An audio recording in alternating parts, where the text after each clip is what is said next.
आज कुमशी तालुका जिल्हा बीड प्रकाश भगवानराव करपे यांच्या शेतात आहोत. तर हा जो प्लॉट आहे SRT पद्धतीने केलेला प्लॉट आहे. गुलाबराव खंडागळे SRTचे जे आमचे मार्गदर्शक आहेत.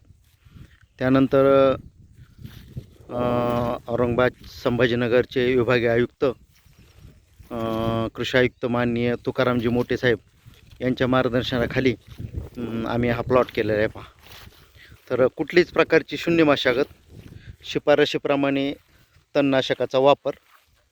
हे पहा, सुरुवातीला याला आतापर्यंत लागवडी नंतर आणि त्याच्यानंतर 35 ते 40 दिवसानंतर हे पुढील तणनाशक मारलं. अत्यल्प पाऊस झाल्यामुळं थोडी बाकीच्यापेक्षा वाढ कमी आहे झाडांची, पण आमचं पहिलंच वर्ष असल्यामुळं आम्ही याच्यामध्ये समाधानी आहोत.